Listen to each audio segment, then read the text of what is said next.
Normally the next video after this would probably be Homeworld 3, but I have been getting quite a few comments telling me about this other video called Genesis Rising.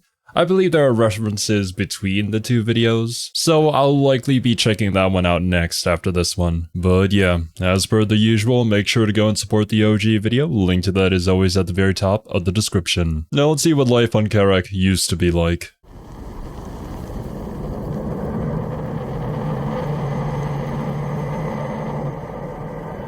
It's another one of the animations. These are always so cute.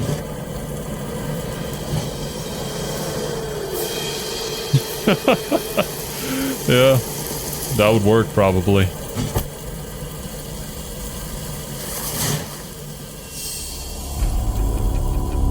Oh. Is that a tech priest?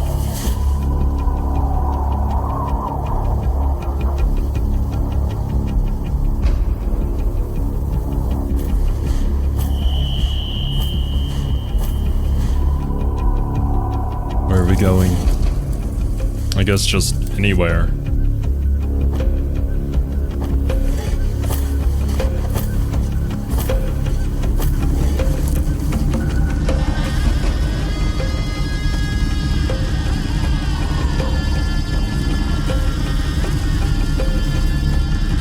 Stand by. Power to line. I feel like this is a classic. Like, with any sort of sci-fi universe with a desert planet, there's always these roaming colonies with these massive ships. Or, I guess, vehicles, ships, same thing. Kinda just roaming around the desert, and that kind of lifestyle makes sense. I wonder which sci-fi story started it all first, though. Is this gonna be yet another, like, callback to Dune? Did Dune just begin everything? It's nearly Christmas, a perfect time for a game filled with sand. Wait a minute. It is nearly Christmas. Oh hey! Deserts of Kharak is a Homeworld spin-off game, a prequel taking place before the space journey. This sounds like a strange move for a series whose gameplay is mainly known for its 3D space combat. Now our feet are firmly planted into the ground. The first game's story was something that could be translated into another setting with broad strokes, and this is kind of that. While you do get more out of it from having played the original game, it's not necessary. In fact, playing this beforehand could make going into the first Homeworld blind a lot more impactful. Usually release order is the way to go with most games, but this is a rare case where I'm not sure which I would recommend first. Gameplay-wise, it's simple. Interesting. Whenever a series releases like this, and within the lore it's in a different chronological order, there's always going to be the argument to play it in chronological order instead of release order. And as somebody who's been within the anime community for quite a while, don't even get me started on all the arguments that begin depending on the series that we're talking about. Specifically in this scenario, knowing absolutely nothing about this game apart from just the few shots that we've seen, I actually would agree though that playing this might be better because it makes that first scene in Homeworld so much more impactful. Or at least I hope so. I haven't heard any bad things about this game, so I'm hoping that it's good enough to get you attached to the universe as like an entry game. Simpler, but other games expand on these mechanics. You then go into them familiar with aspects like the sensors manager before full space combat. Also, since it's chronologically the beginning of the story, it doesn't rely on you knowing any greater context. At least in theory. If you have played the original, you'll understand a lot more of why the story is happening. But if you are a manual lore beard, you'll notice there have been some adjustments here and there to make it happen. So for the time being, I'll assume you haven't played other Homeworld games, or seen my previous videos. I'll compare some mechanics here and there, but I'll save the nitty-gritty for the spoiler section. Without context, it would mainly be nonsense anyways. Kingdom Hearts 2 has screwed us again. The story begins. Man, I have bad memories of Kingdom Hearts 2, and it has literally nothing to do with the game and everything to do with the PC port. I really wish I could have finished it, but like, the thing was broken. I couldn't play it. Now mind you, this was back when it was on Epic Games and you had to open the Epic Store through Steam in order to get your controller to work through the Steam overlay input, or whatever it's called. I've only heard good things about the PC port that finally got to Steam, however, so maybe it's in a much better state now. Begins on the wasteland planet of Kharak. There are a few habitable zones across the world, and these shrink every year as the desert expands. One of the satellites from a northern faction detects a strange object deep in the harshest desert. It's emitting an absurd amount of energy, so an expedition is sent to investigate it. Okay. And that was the star map that we ended up finding, which set us on the course to our homeworld. Yep. Or maybe not. Like, how far back is this in the past? Because our main character here is one of Karen's ancestors, right? Not like her mother or something? Ended up being a bit of a rush job, and everyone was assumed to have died horribly. So after some years of better planning, a second expedition is about to begin. There are many clans or Kith in the Northern Coalition, but this expedition is mainly led by Kith Sajet. Most notable is Chief Science Officer Rachel Sajet, whose brother Jacob died in the first trip. The anomaly could be the key to saving the planet, but there's no telling until you get there. The distance is so vast and the journey so obviously dangerous that a massive vehicle was designed for this trip, which is saying something since the land crawlers can be pretty damn big already, but for this they have created a heavily modified, mortal engine-sized land carrier, the Capisi. This will carry the smaller craft through harsher climates and has facilities to build or research even more. So after a brief driver's ed lesson, it's off to the desert to possibly save the world. However, not every clan is on board for this plan, especially the exiled Kith Galcian. These ghosts of the desert have somehow survived in its harshest regions and are furious at the intrusion. This isn't only a territorial issue, as the Galcian are religious zealots. They once fought and lost a religious war against Kith Sadim. Sadim is part of the Northern Coalition, which already adds more tension, but the Alliance as a whole has been pissing off the Galcian with their heresy. The god Sejuk is wrathful, and so are they. For generations, you have violated the first commandment of our Creator by entering into space. You seek the stars. There it is. Now you invade our lands for the second time. Diplomacy has failed. We can tolerate this no longer. The suffering of this war will be nothing compared to the wrath of Sejuk. Long live the people of Kharak. It'll be fine. Desert invasions always go well. And I think that about covers it for now. Why can't we just be friends, man? If I recall correctly, we were kind of like the dominant species in the galaxy a long time ago. Until we got beat down, and then we were made to agree to some sort of treaty to never space travel ever again. And that's why the whole Homeworld incident happened. So let's talk about the graphics and some other strangeness. When it comes to art direction, there's a lot I like about the game. All the Coalition vehicles are industrial brick shithouses. But there's Oh, and I will say, like, the cutscene animation, it's a very interesting style, and I kinda dig it. Still a sleekness to them. You get the sense they were designed to be super utilitarian rather than anything pleasing in mind. Plus, any little greeble bits and pieces would likely be ripped off by Kharak's hellish sandstorms. It does have that Supreme Commander effect where sometimes I forget the scale these things are operating at, where your light attack vehicle dune buggies are actually the size of a semi-truck, and your basic tank is roughly the size of a house. Hell, the shell case. Also, I don't know anything about Supreme Commander. I'm assuming it's another older RTS game. Casings alone might be big enough to qualify for a mortgage. They're more like heavy construction vehicles, and they might have started that way, hauling ore and other valuable materials from the unlivable parts of the desert to the habitable zones. The vehicles are huge, but generally built wide over tall. They're all about maximum stability, being wide enough not to be threatened by bumps in the road, but not tall enough that a huge sandstorm could knock them down. Even as new vehicles roll off the line in all kinds of different forms, they maintain this clean industrial look to them. They only start to break the mold a little bit later as they include Galcian technology into their arsenal. Unlike the Coalition, the Galcian have been in the deep desert for generations. They've been scavenging some secrets out there too, as they're massively advanced. They don't need gigantic wheels or overlong tracks since they mastered anti-gravity. Some secrets out there. So I'm assuming maybe just like wrecked spaceships and then they reverse engineered it, or salvaged it and used it for themselves. So in contrast, their craft is generally smaller but highly advanced, efficient, and nimble, which is exactly what you want when hit and run is at the center of your doctrine. While the Coalition units can physically look to be struggling moving through the sand, the Galcian have ascended beyond giving any shit about it. They move. This is good. Really good design. This has been the case for all the Homeworld games that we've seen, actually, where all the spaceships, their designs make so much sense for whatever people are piloting them, or like the history of those people, or potentially like whatever enemy that they're fighting. A lot of you guys pointed out in our Homeworld Cataclysm reaction that for our faction, the way that the ships were designed were in such a way that you could like detach certain parts of it in order to contain the beast, the thing that you were fighting in that game. And that extra little detail makes a whole lot of sense because, like, why would you make yourself vulnerable to your number one enemy, yeah? Whereas everybody else who wasn't really aware of the danger of the beast didn't really design their ships in that way, and so had the same weaknesses that everybody else had, and obviously got taken advantage of. Move through the desert perfectly smoothly. Not only do the designs complement and contrast the factions fantastically, but just the way they move reinforces who's an outsider. Now, because of the scale of the vehicles and the landscape itself, it's not treated like conventional ground warfare. You're already operating out of a carrier, and the larger vehicles are referred to as cruisers. Kharak's Dune Sea really is its ocean, and besides being a way to add that extra lore and character into the game, it also ties it into the rest of the franchise, and the Sensors Manager feels right at home here. I mean, Homeworld has always had some top-tier vehicle designs, and this doesn't break that gold standard. They did great not only making all these vehicle designs, but properly integrating them into the world too. The physics of how they move around, the tracks left in the sand, the way the weapons can kick up soil and the particle effects of explosions. For a non-AAA RTS game, it can look pretty great at times. The biggest issues are technical ones.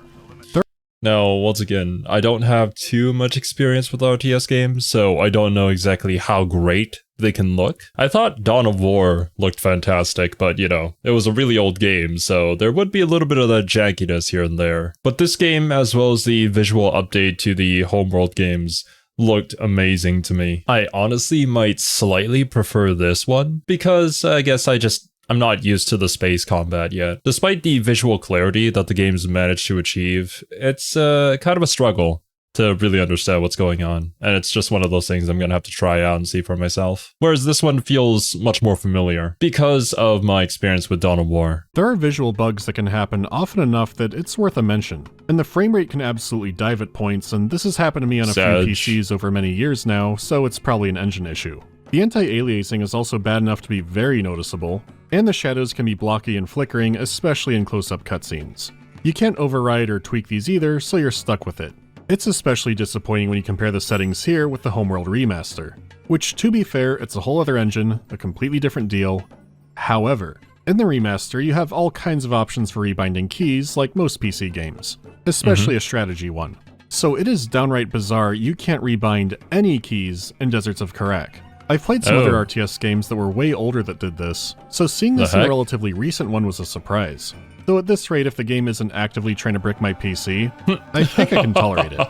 As for the cutscenes... Oh man, yeah, Mandalore has been through some shit. It is always frustrating though, when there's a key that just doesn't really click with you, so you want to go and rebind it, but there is no option. I feel like for modern games, it's almost mandatory, because there are just some key binding choices that really don't make a whole lot of sense sometimes. They expanded to that painting look the remasters had.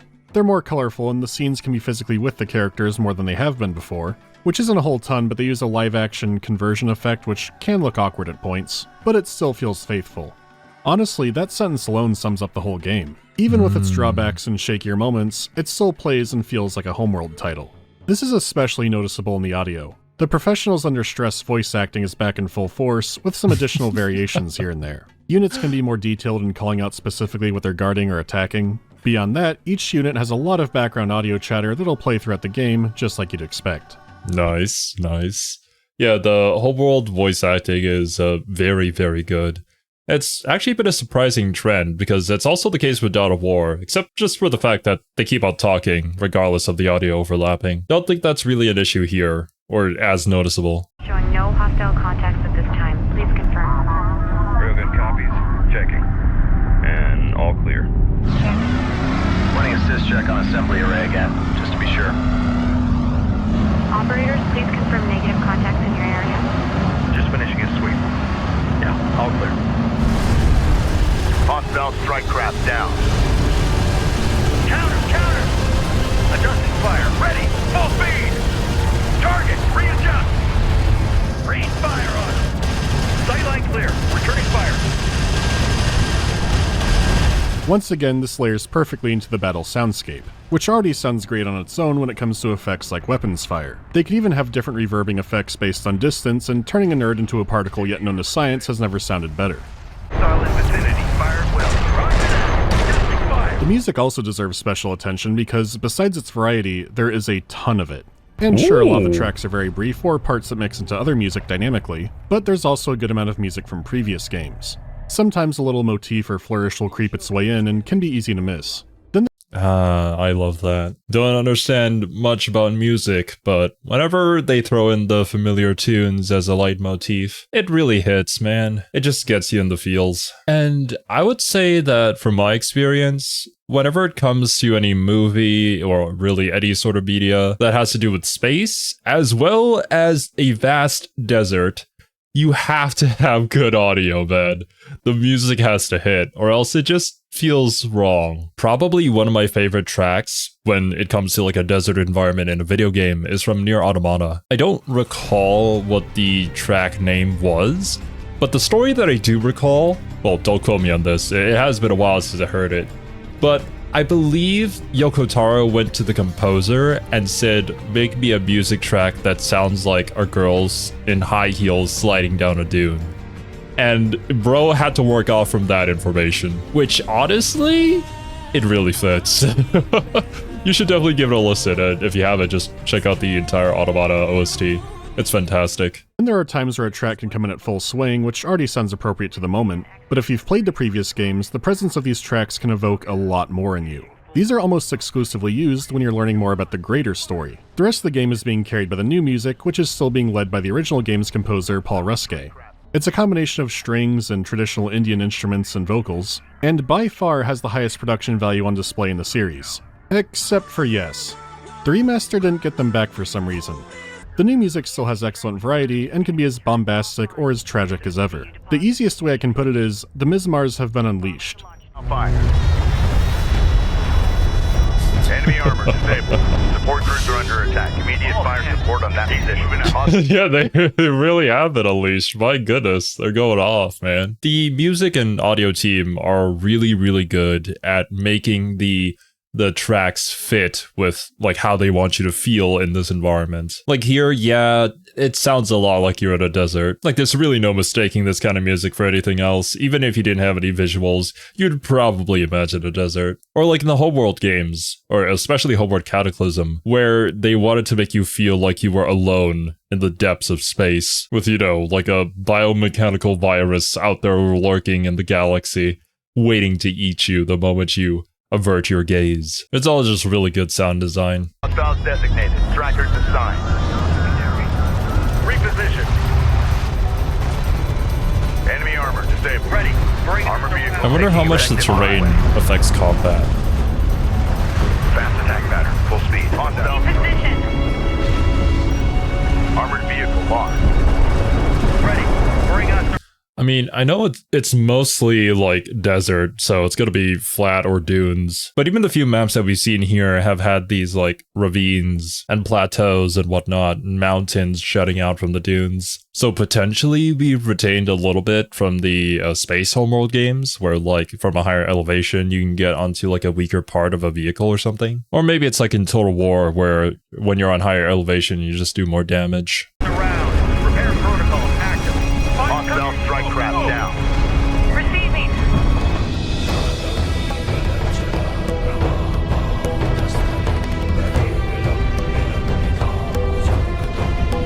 Oh, heck yeah, dude. Armor sensors post is under fire. Go for range.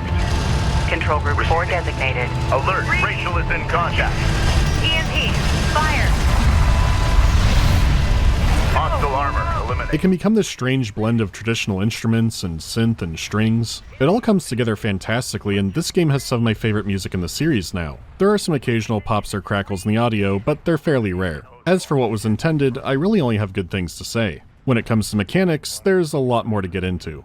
Outside of the tutorial, the game has 13 missions and 3 different difficulties. Classic for sure gives a decent challenge, and there have been times where I had to restart a mission a few times. For the most part, it's not overly brutal, and there's no dynamic difficulty like some other Homeworlds had. Getting through it will mean needing to learn at least a few hotkeys and the in and outs of the game's tactics. Your fleet of vehicles will persist throughout. I mean, sounds like a good balance between difficulties. Now, I have heard from you guys that some of you like enjoyed the dynamic difficulty. Others got completely screwed over by it. It's definitely a double-edged sword, but I can understand why it was a necessary part for the Homeworld games. It's interesting that we've gotten rid of it here, but I suspect that that's because we have different mechanics behind everything. Throughout the campaign, but for the main menu you can always load up a default fleet, which won't be ideal, but does save you from having to go back farther. As for the fleet itself, the carrier is... Oh, no, okay. That is a really good option.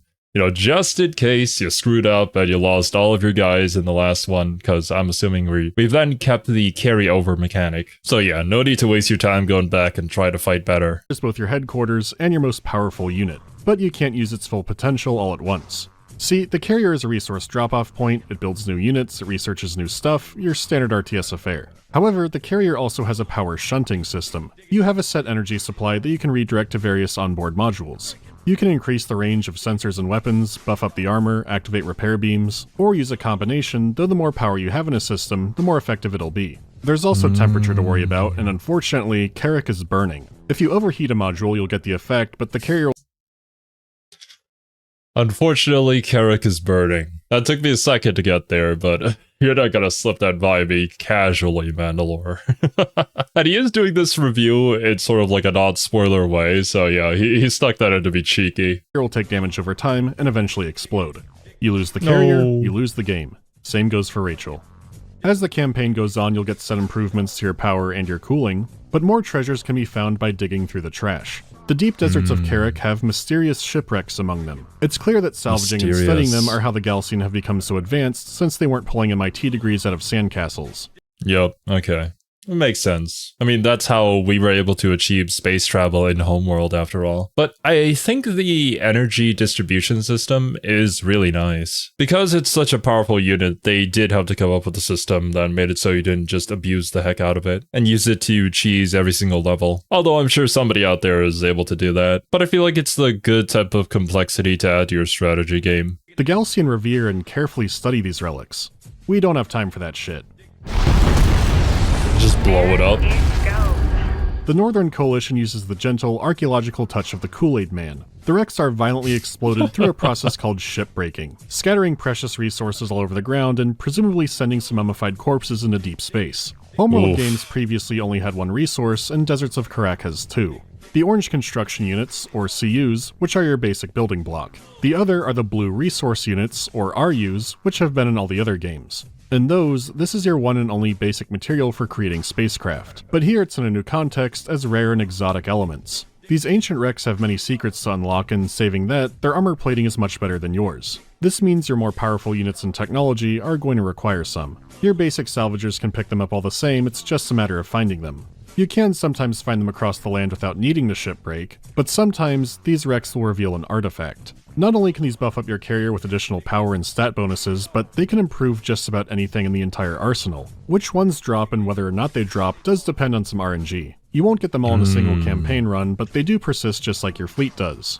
Hey, replayability. And, I mean, it's a nice upgrade, but it also doesn't sound like it's an absolute necessity to complete every single mission, so good addition, I would say. The effects these have can be substantial enough to make you completely change up your tactics. Your basic tanks could cost less and be more survivable, or your aircraft can be faster and hit harder. Artifacts are a fun, neat little bit of variation that can mix up your playthroughs.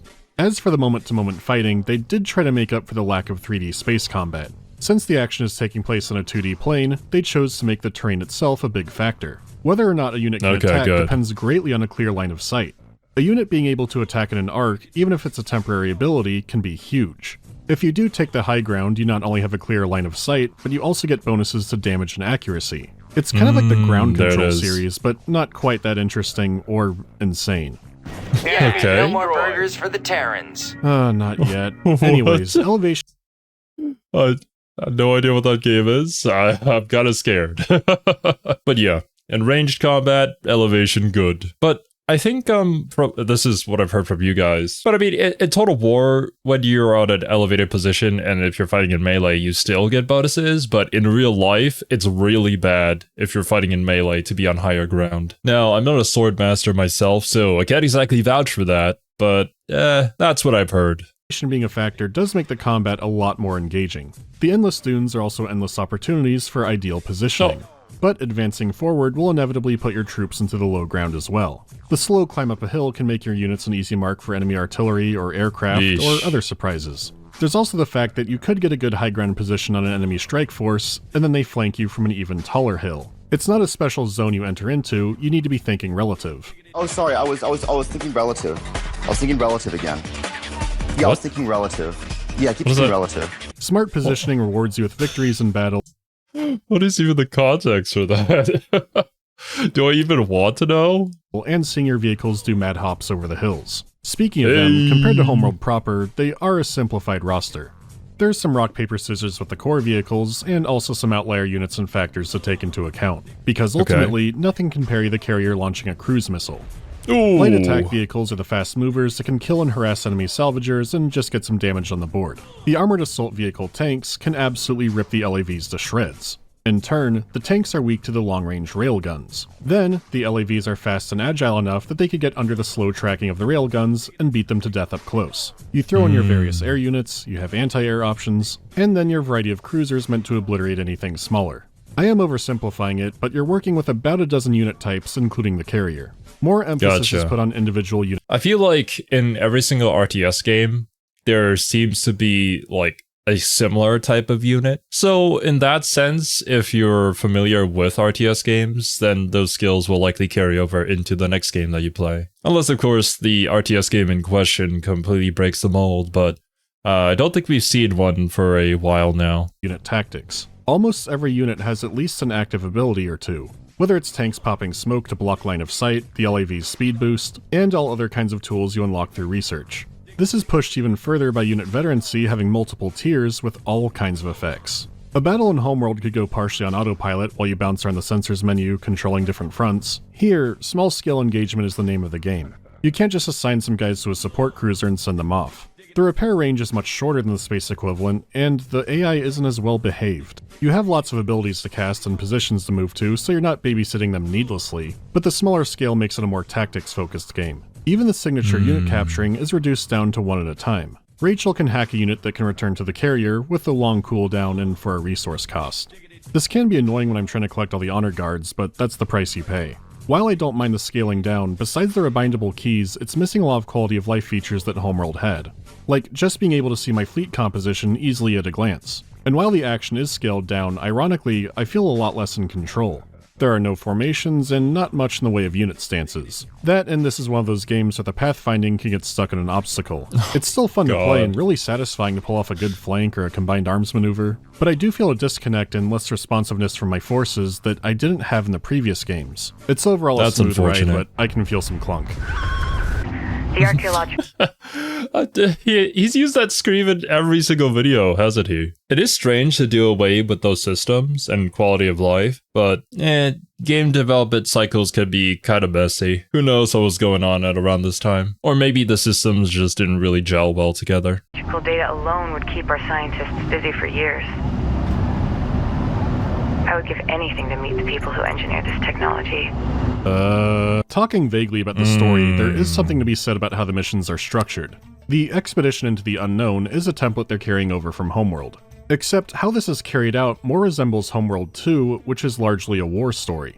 You're crossing over absolute oceans of sands and history. And with the exception of a single mission, you are always fighting the Gaussian. Beyond, a lack of variety, this also makes the game lack scale. Crossing a large continent, or hell, a large country, imagine how many cultures you'd come across.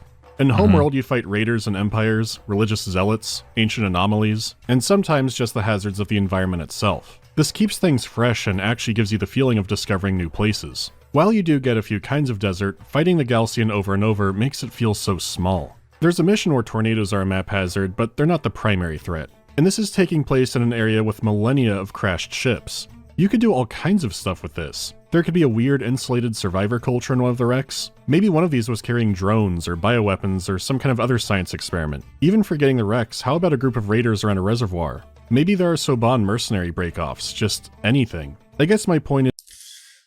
That would be really cool. I stated this in my Homeworld Cataclysm reaction, but it is really such a shame that these expansive universes don't really expand upon themselves at times. And we always choose to focus on like the same group again and again, when there's a whole galaxy of things that could be out there. However, from a development standpoint, I do understand like it's easier to reuse models. You can't exactly create a whole new civilization out of thin air, but some of the ideas that Mandalore mentioned probably wouldn't require too much tweaking. But it depends on the budget of production. And I mean, considering that the entire campaign is you going through this massive desert, They probably want something to spice it up, you know? Is when Odysseus got lost at sea, he didn't keep landing on an island with a Cyclops. What missions you do get are your RTS regulars. There are some that take advantage of all the game's mechanics and give you a lot of options, but not nearly enough, and it's already short for a strategy game.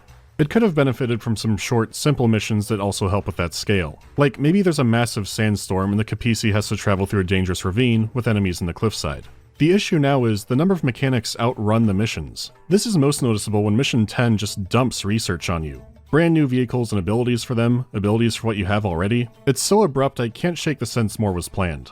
As for the writing itself, it does try to set up a lot which won't pay off until the other games. The greater implications they add to the story are interesting and sometimes confusing. A lot of the character drama does fall flat to me, and we've run into another old issue. Homeworld and Cataclysm had wonderful manuals, but you didn't need to read them to enjoy the game. Homeworld 2's manual was brief about the lore, but it had a 30-page PDF on the CD. This gives a lot of context that really needed to be in the game properly, but even with it, it's still a messy story.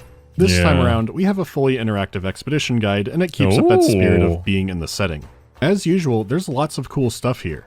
You can learn about the history and culture of the planet and the Kith. There's an interactive map of the planet and expedition, a timeline, a viewer of all the vehicles in the game, and lots of behind the— Dude, yeah, I love the interactive maps. Like, you can say what you want about League of Legends, the game, but the lore behind it is really, really good. And I remember back as a teenager, just looking at the interactive map and seeing where my favorite champions come from. It was just, you know, it just felt more alive. And obviously seeing it actually come to life on the screen in Arcane is really exciting for somebody who was there when the game initially got released. So yeah, I approve of this expedition guide. I think more games like this should have it. The scene stuff. Maybe most importantly, Rachel Sajette has a lot of character history and development here that's only vaguely hinted at in the game, or reveals that could have come up in the game but instead are meaningless. Like, the second expedition was launched early just to distract the Galcian. This could have been twisted even more, like maybe finding the object was the Capisi's secondary objective, and the real one was wiping out Galcian leadership. This could have given Rachel and the others some interesting conflict, and made it stand out from the one-purpose journey from Homeworld 1. The expedition guide has good story elements, they just don't show up in the actual story. But the worst part is, this isn't something you access from the main menu, it's a separate program that you pay for. When it's not on sale— Never mind, I take everything I said back. What the fuck, dude? Why? Oh, they had me in the first half, not gonna lie. The manual costs you $6, which is a gearbox of an idea. If this was in the main menu, it would not only be well received, it would have also gotten people more interested in the Homeworld franchise. Someone could have read it and then went out and bought more of your games. Instead, it's an obscure application that you want people to pay for, which is beyond stupid to me. To give some consolation, this doesn't magically make the game's story better. It gives an explanation for some strange events, but not a whole lot of depth. I'm getting into spoilers now, so if you don't want those, go to here. Well, be here for the spoilers, but man, I can't get over that. That fucking sucks. I'm like so actually genuinely pissed off. Like, I was kind of interested in maybe trying out this game, but the fact that they pulled that just makes me not want to play it anymore. Yeah, whatever. I will continue. I gotta go and cool off and probably get in a better state of mind, but holy shit, dude. Stuff like that really pisses me off when there's such a cool idea and something that would, like, literally attract so many people to the game, but then you just put it behind a paywall because, you know, you paid for the game and it's still not enough. Gotta pay more, dumbass. Okay, first let me get this out of the way. For me, a lot of the mysticism of Homeworld was carried by them finding a single ship in the desert saying that they weren't alone and this wasn't their home. Their exile was so far and their punishment so severe that no one else came to check in on them, besides the Titan just paying off some raiders to monitor the system. But didn't we literally have a scene earlier where they were like, "You've broken the treaty of creating spacecraft. Now you will die."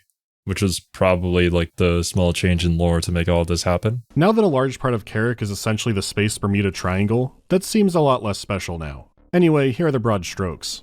After the Capisi is launched, the Galcian attack. They destroy the base it came from and many others. They lay siege to the Northern Coalition capital. It's not like everyone behind you is completely dead, but it seems to want to capture that tone. You're also not completely alone because a Kith Sadim carrier also escaped. They're always out to murder the Galcian anyways, and they flank you on your journey. There are several missions where you battle side by side, you directly save their carrier, and they prove themselves to be a valuable ally. Again, this also makes the Nice. campaign feel more like a war instead of an adventure. On discovering the carcass of the first expedition's carrier, Rachel's brother, the first officer Jacob, has been alive longer than she thought. He was on the path to finding something which isn't clear, but there are clues. While there are wrecks that clearly plummeted down onto the surface, not all of them are this way. Some of them are in nearly pristine condition or entombed inside of solid rock. They couldn't have possibly crashed here, they materialized here. Why this is happening is never actually said directly. What is clear is that this is once again the work of one of those magical hyperspace cores. Its energy is so powerful that it was affecting ships passing by in orbit, either causing their hyperdrives to malfunction and rematerialize inside the planet, or it simply pulled them down to get bonked. Whether it was rigged to do this before the exile, or it's malfunctioning, or the will of Sejuk, it's not known. Jacob was Gotcha. captured by the Galcian, but he learned about the core's most notable victim. It's a Tidan carrier, but due to the lack of information they have, they just think the carrier was called the Tidan. While the Galcian were picking through the wreckage with reverence, there were some things they simply didn't understand. One of these being the trigger for a powerful weapon, which Jacob yoinked before Of escaping. course. The Galcian believe the object site, the Kartoba, will allow their leader to rule the world if he simply enters it. Sadly, the Galcian are having trouble with this. Oh my god. The Tidan had partially fulfilled the mission. The ID transponder signal originated from a wreck, a military capital ship that seems to be named Tidan. The Tidan deployed the orbital weapon, then suffered the same fate as the other wrecks, crashing to the surface before the weapon could be enabled. Escaping the Galcian base, Jacob crossed the wastelands and located the Tidan. Coupled with the transponder hidden aboard this ship, he used the trigger to arm the weapon. But without adequate food, water, or protection, he died here, alone. This reveal makes the Tidan bigger bastards than they already were. On a galactic level, the satellite is a pretty small weapon, but when they deployed it earlier in Kharak history, it was likely a way to sneakily exterminate the people. So Yep. you need to retrieve the transponder to not be zapped. And this really reminds me of the Gurren Lagann story. One of the joys of that show, though, is slowly discovering the secret behind everything. So I'm not gonna reveal it here, just in case, but I just wanted to make sure I got my one Gurren Lagann reference into this video. I feel like I've been doing that a lot recently. From orbit, but you and the Sidim stop for an aerial resupply at the last landing strip for thousands of miles. It's the final stretch of the journey. To our coalition brothers and sisters, you have inflicted great devastation upon the Galcian scum. For that, we applaud your bravery. We will not forget your sacrifice. But our time of ascension is at hand. Only the Sidim and our Kithsa are of divine origin. What the Only fuck? we can claim the bounty that lies at the heart of this desert. Screw City and you. its secrets belong to us, and us alone. Oh my god.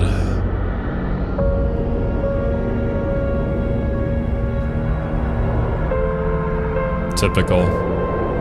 No matter how many years go by, it's always the same. I mean, after getting through This Cataclysm, cutscene is executed and framed gorgeously, but what?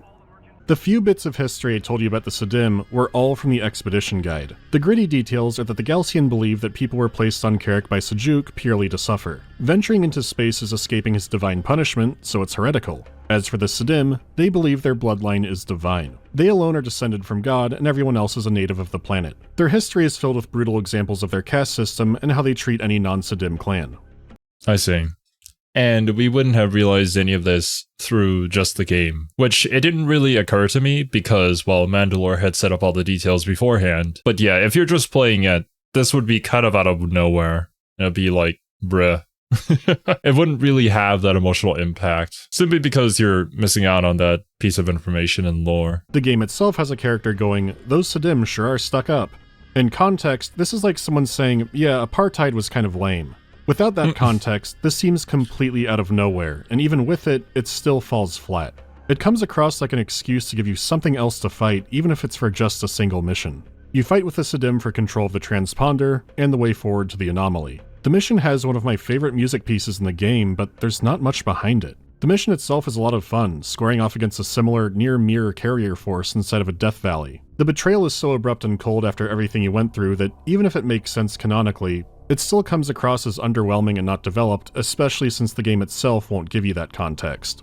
On the other side, the Galcian have a lot more going on, which is appropriate since you see them most of the game. The details may be off, but the origin and tenets of their religion are completely correct. The truth that echoed through the ages is that the people were placed there as punishment. If they try to defy this, all will be destroyed from the heavens. This is a similar fashion to like how the Mechanicus are able to continue maintaining technology through their quote-unquote rites and prayers. The actual treaty itself, agreement to stay on this planet and never go into space ever again, was lost, but the information was still passed down through these religious beliefs. This will be exactly what happens. It is similar to Homeworld 2, where a hard truth becomes magic, religion, and prophecy over time, but here it's a lot stronger because you know exactly what they're referring to. If you haven't played the original game and do after this, you see the planet you fought across get completely melted and learn that the Galcian were right. So there's an underlying tragedy to the whole campaign, but it does undercut itself slightly. They establish the fact the desert is spreading and life might not be sustainable here in a few hundred years. Making it a doomed world cuts out the Galcian idea that they can settle there forever. At the same time, the Galcian are your enemy, and they want to sit there and accept punishment for events they had nothing to do with. Still, when you reach the Kartoba site and face off against them, it is for the fate of the planet. They've come with all their might and their flagship, which absolutely pukes out units on classic difficulty, by the way. Jesus. Galcian air units inbound. Later. In your final victory, even if you don't know what's coming, it still ends on a tragic note. Seek his forgiveness before it is too late. Step into his light and be absolved. The final note is appropriately hopeful. Taken by itself, not much is revealed.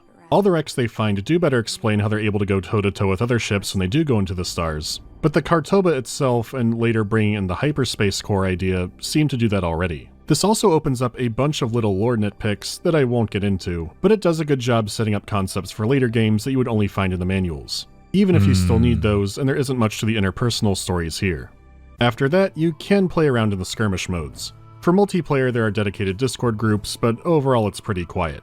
This is also where you'll find the game's DLC factions. The Soban, which are a remix of the Coalition, and the Knef, which are a remix of the Galcian.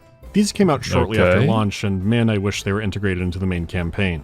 The vehicles and tech are slight remixes of the usual suspects, and the carriers have new powers and systems to play with. If you're not invested in the skirmish modes, these packs are skippable. Skirmish doesn't have a lot of maps, and only one game mode beyond the Annihilations. You'll either become super invested in this, or bounce off hard like most people do after the campaign. It can be fun, but I've never been tempted to boot up this game again for skirmish like I have with some other RTS games. That is super unfortunate. I do feel like ultimately this was a good idea, but just the ways it was executed and all of the puzzle pieces surrounding it didn't really come to fit together. In hindsight, there's just so many missed opportunities here that, in all fairness, were likely caused due to a messy development cycle. Just from this review, however, personally, I do feel at least this has more substance than Homeworld 2 did. And with how much you guys have been hyping up Homeworld 3, once I finish that review, I might think very highly of this game. Who knows? Like, what could they possibly have done in that one? For me, it gets repetitive too fast, and even with DLC packs, there's just not enough variety to really carry it. As for the main game, it'll be 90% off on GOG for a while in the pinned link. I think Deserts of Kharak is a good game, but I can't help but imagine how great it could be if it just had more time. The art design and music and tone, it's all there and fantastic. It's perfect. The gameplay is there too with solid ideas, it just felt like it needed more polishing beyond just all the bugs. Even with the shortcomings, it is a proper Homeworld game. If you never tried or liked those because they were too intimidating, you might like this one a lot, and could find them easier to understand after playing the ground game. It's rare to have a prequel where mechanics are simplified, but in a way that flows better into the games that came before. They expanded on some elements to make it engaging, but not overwhelming. It could have been better, but a space game managing to successfully shift like this is impressive. If you're new to RTS games, or like Homeworld a lot, there are plenty of good reasons to check it out. All I know is we need more giant landcrawler games. The imagery of these capture my imagination. Well, have a great holiday season, and consider watching the greatest Christmas movie ever made, Batman. Don't let that cover fool you. This is not a joke. This movie is high art. What kind of toys are we making, sir? Not toys, miss. Control panels for America's Eagle of the Sky. Our FJ-63 fighter jets. What? I've never heard of that movie before. How has the release of Dwarf Fortress affected my productivity? I've been trying to pretend I don't see it. What caused me to hate elves so much? I do think it's always great when you find that one game that you just really can't keep your hands off of. There's just something about that particular game that really clicks with you and you just want to play it forever. I do think we should always cherish those moments because, well, at least for me, they come very rarely. Or rather, you know what? Maybe not. Considering like the different kinds of obsessions I find on the channel, maybe it happens incredibly often for me compared to you guys. I'm still currently on my fighting game arc, but I don't know what is gonna show up next. Who knows? Maybe it's the RTS arc. Patient Zero was Fargoth and Morrowind. After that, it became D&D experiences. One of those elf enjoyers is apparently in prison now. Wrath of the Righteous. If I recall correctly, I think Pancreas No Work dislikes the elves in Morrowind. While he is an elf lover, it's specifically the ones from Morrowind that he dislikes. I kind of know why now. After we did our reaction to, was his name Pellinol Whitestrake? Something like that? The elf exterminator, essentially. Elder Scrolls lore goes crazy. On the bracket, you bet it is. I'm going through a playthrough of it right now, actually. Though when it comes to these kinds of games, I try to poke at a few builds, and Wrath of the Righteous especially is good for replays, so the video itself is still a while off. Did I read the Story of the Ring cycle before playing the game? Not only did I not read it, I barely knew a thing about Ring. Eventually, I did watch an entire performance of the thing on YouTube in several parts. I thought maybe that would answer more, and then I went back and played the game, and it didn't help. Am I excited or fearful about the Factorio expansion? Only fear. The same Dwarf Fortress fear, actually. Games that you sit down to play for an hour and then the sun is coming up are so dangerous. I don't know what that expansion will have, but I'm sure it'll ruin me. Okay, I'll see you next time.